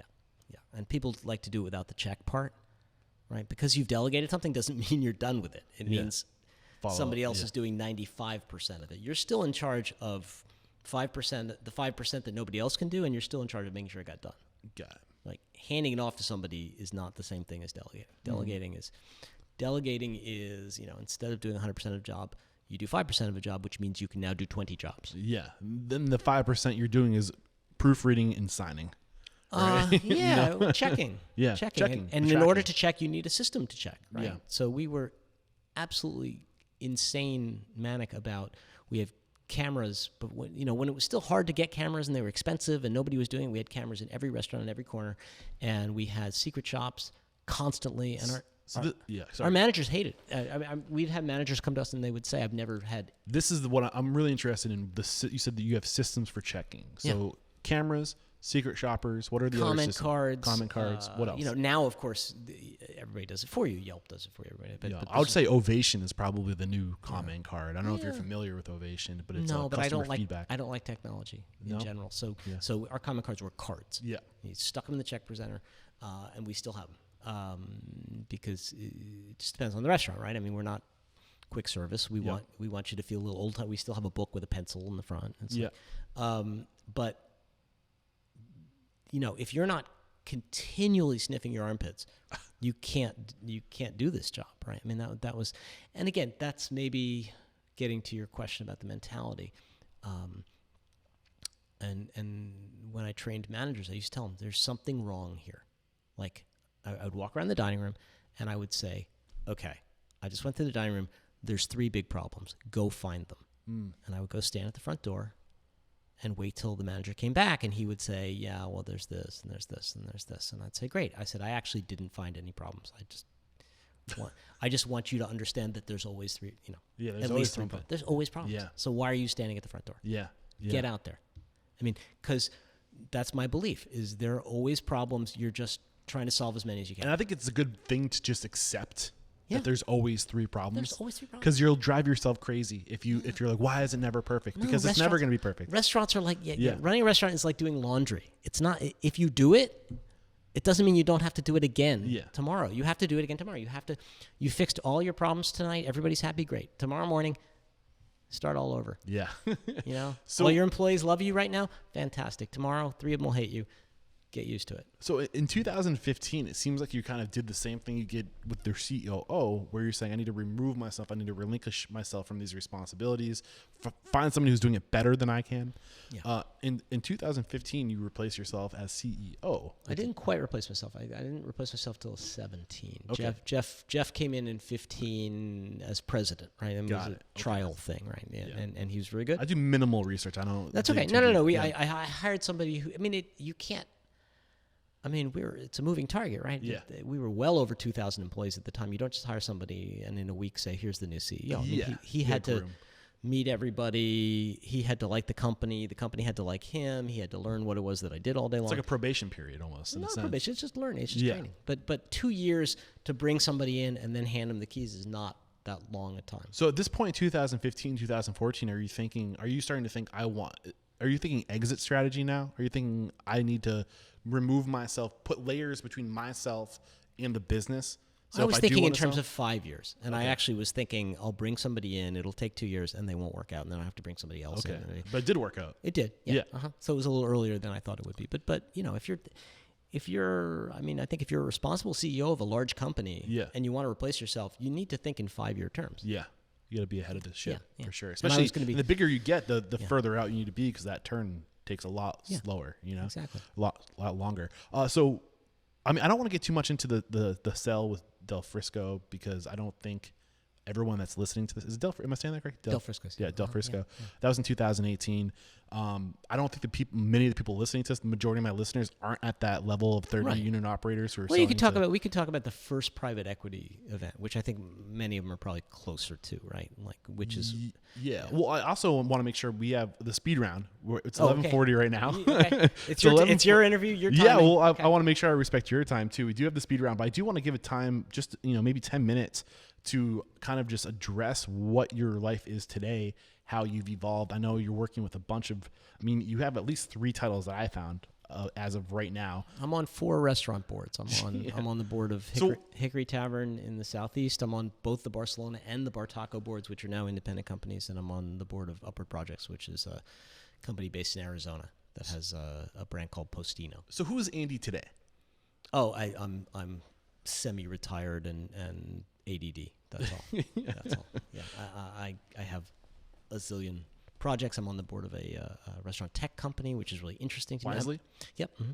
That's a social media marketing? No, it's a front door manager. And they actually collect information from a zillion different places, from putting you on the wait list to reservations to Yelp reviews and what they do is they're not a company that like uses it and markets it. It belongs to the restaurants, but they have a way for the restaurant to take all these various things and know that Eric comes in, twice a week. He used to come in 3 times a week, but now he comes in twice, and not moving to a certain segmented list. Typically has margaritas on Tuesdays, but recently he's drinking water, so maybe we don't offer him a drink. That sort of thing. Yeah. Interesting. So what are you doing with the name of the business is escaping me. Hold on, sorry. Tastemakers Acquisition Group. Tastemakers is a SPAC, and it was something I was sort of talking to last year to look at some of the restaurant companies that have come through COVID and are sort of really re-energized and doing brand new things, and maybe take one of them public. So I thought it was interesting because I've never done anything in the public markets. I'm sort of a private equity and privately owned business guy, and so it was a learning experience. I'm in the middle of it right now, and since it's public markets, I really can't tell you a whole hell of a lot about it. But I guess what I'm curious about, people who are listening to this who might be at that 2 or 3 locations, and they're thinking to themselves, we got something special. Yep. We can't push this thing over the edge on our own. We need help. Yep. Maybe we can't give up some equity in the business. And this is actually a really interesting conversation. I just had Andrew Smith from, of course, his name is the name of the company, Savory Group. Oh, yeah, okay. From Savory Group, and they just invested in Via 313, which is a really great brand out of Austin, Texas. Yep. We did a whole episode around private equity. Oh, good. Okay. If people are listening to this and they're at that point right now, they're thinking maybe private equity is, maybe we give up some percentage of our business to get access to this team who can really help us scale this thing. Because the 2 or 3 units is probably too small. Okay. Private equity. I mean, there's three sources of money. There's what's affectionately called the 3 Fs: friends, families, and fools. Yeah. Yes. Which is probably how you're going to raise money if you have 1 or 2 restaurants. I mean, and it makes sense to raise money from those people because they write you a check with the expectation of losing it. Yeah. They're investing in you and your dream. If you don't know what you're doing, then you should count on losing it and raise money from people for whom that's okay. Mm-hmm. And then, your second level is what are called angels. Yeah. And those are, people who lend money and know what they're doing, but it's their money. Yeah. So they expect sometimes to lose it, but they also have some expertise, hopefully, that can help you. So it's a mix of getting some strategic advice and also, people who write checks to restaurants all the time are a good source. And then your last one is institutional money. And the big difference between institutional money and other kinds of money is it's not their money, right? That's the big difference. When you say their money, it's not the institute's money. It's not the person who's writing you the check's money. Okay, so they're going out collecting money. Yeah, they raise a fund. It could be venture, it could be family office, could be any number of private equity, any number of things. But basically, they've gotten money from other people, which they're in charge of investing. Right? Got it. And because it's not their money, they're much squirrelier about losing it. Right? It's much easier to lose your own money than to lose somebody else's money. Yeah. And so the protections and the restraints that an institutional investor will put on you are very different. They're going to be much more onerous than somebody who's just giving you their own money. Okay. And as a result, you need to be ready for these people. You need clean books. If you're not audited, that's okay, but you better have a good accountant who's. That's my next question. Yeah. Is what are you looking for? What's the magic sauce? You're looking for obviously that they have their numbers together. Oh, you mean for private equity? Yeah. It varies all over the map because there's a lot of different kinds of private equity companies out there. But the rule of thumb that I like to tell people is, look, private equity companies don't actually care whether you make bed springs or tacos or, flea killer. They have $1. They want to turn the dollar into $3 in the course of 4 or 5 years. That's what they want. If you can show them, look, here's what we do. If you give us $1, we'll turn it into $3. Yeah.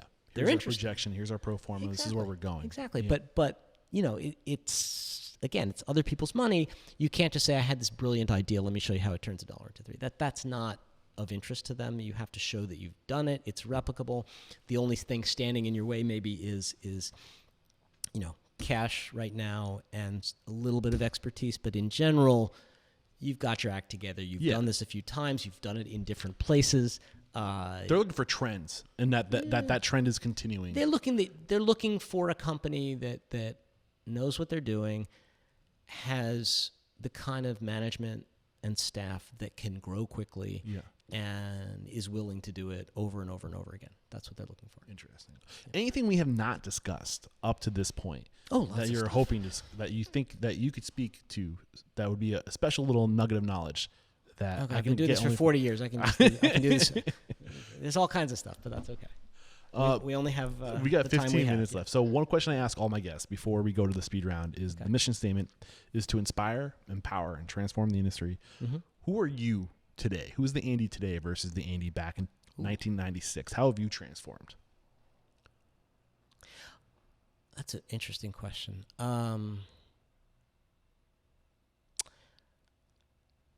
I think in 96, I was much more, fearful of business in general. Like, if I have to do these things exactly the way they're supposed to be done, and then you come out the other side and you make money, and I think the Andy now is no. There's a certain amount of just. It's not do what you want to do and do what you love to do. I think that's kind of bullshit. But it's do something that people want as well as you possibly can do it. That's more the secret. And I think I underplayed. I think I thought you could cut corners at the beginning. That let's just get it done quickly. It'll be a little messy. But the real answer is that private equity people want people who are really good and really care. They do. They're not looking for sloppy stuff. And the most important thing is all forms of business, are tough. tough and require a lot of time away from home and require a lot of and I don't know how to parse this.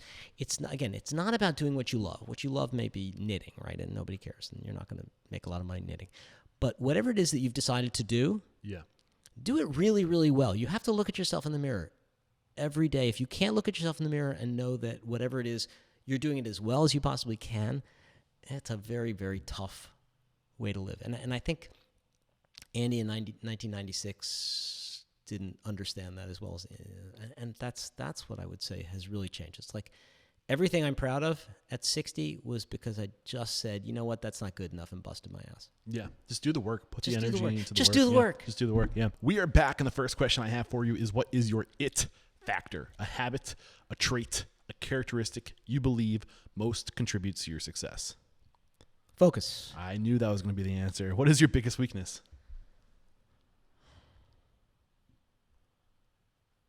There's so many of them.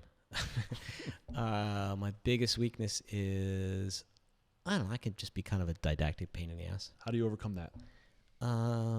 Try and remember that people don't care. What is one question you ask or thing you look for when you're growing your team?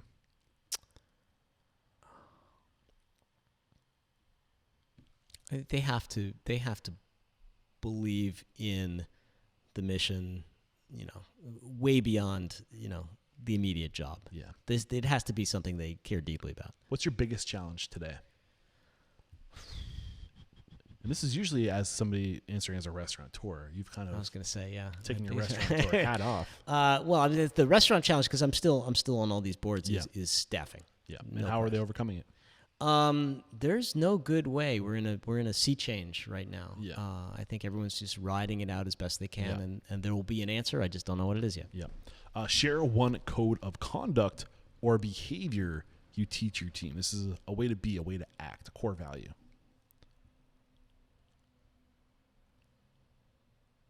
Look in the mirror and say, is this who I am? Every time you do something, look in the mirror and say, is this really who I am? Yeah. Yeah. It's interesting. On the way here, listening to Ego is the Enemy, they say success is just knowing that you have a clear conscience. Clear conscience is a success. One of the sayings I live by is stress is the gap between what you're doing and what you should be doing. Yeah. I love that. Awesome. Just let that sink in if you're listening to this. What is one uncommon standard of service you teach your staff? So something that's a way to go above and beyond what's expected. I always tell managers, waiters, et cetera, that when they go to a table and talk to a table, I don't want them to leave knowing something about the guest. I want them to leave the guest knowing something about them, deeply personal. Make it personal. No, but it's the other way around. I want the guest to know something about you. Yeah. So the you next share something personal. Yeah. Yeah. So they have a reason to connect with you. Exactly. Yeah. What is one book that's a must read to make us a better person or restaurant owner? Well,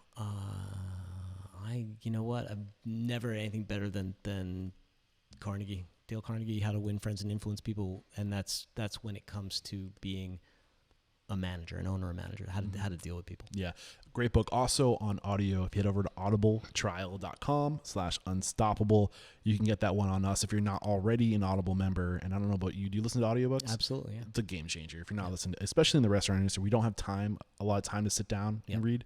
Yep. Get audiobooks. It will change your life. What is one thing you feel restaurateurs don't do well enough or often enough? Well, I'll tell you what they don't do well enough. They do not know how to seat a room. It drives me absolutely crazy to go to places where Open Table says, we have nothing available except 5:30 and 8:30, and you walk in at 6:30, and there's no there's nothing but empty tables. It's like, what are you people thinking? You're throwing money out the window, and they put typically the dumbest person on the entire staff is the person at the front door in charge of telling you, hey, sorry, no, we have nothing. We have nothing managing available. your most valuable asset. Really? Seriously? A seat, right? Yeah. I feel that. Name one service you've hired or outsourced, or maybe some of the companies you're working with now, the restaurants you're working with now. What are you advising that they adopt? Or if there is, I know you're not a technology guy, but is there anything out there like that? I mean, not necessarily technology. I'm sorry. I'm a huge believer in secret shopping. Okay. Huge believer. Is there a company that... We use a company called Confidential Consumer, but Okay. there's a number of big ones. But I do not think you can do it enough. Beautiful. And this next question is a technology question. Same question, one technology you've adopted within your restaurants that's had a huge impact on communication, efficiency, profitability, anything along those lines. Yeah, I mean, Wisely.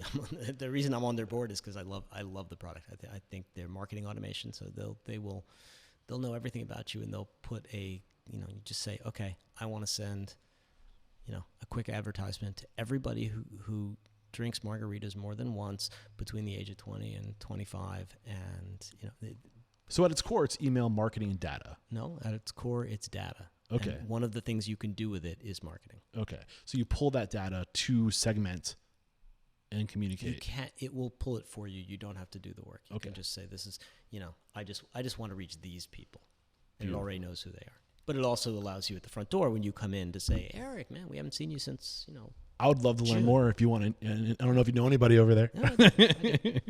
What is actually? This is the last question. It's a doozy. Get ready for it.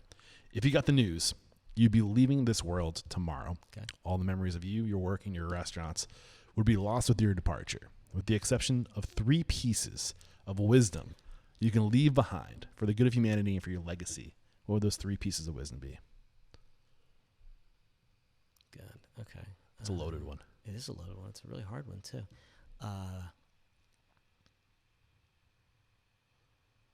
Kindness is more important than brilliance. 1.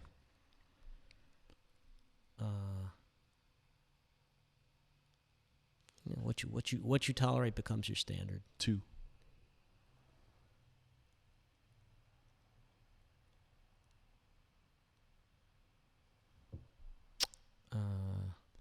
This always is, smell your own armpit. It's too hard. Yeah, always smell your own armpit. That's fine. Yeah, that's fine. That's fine. Yeah, this is I'll too take hard. it. Too hard. I have loved this conversation, Andy. Thank you so much. We wrap up every chat by calling somebody out. That's how I found you. Thank you very much, Kyle and Sarah, for calling you out.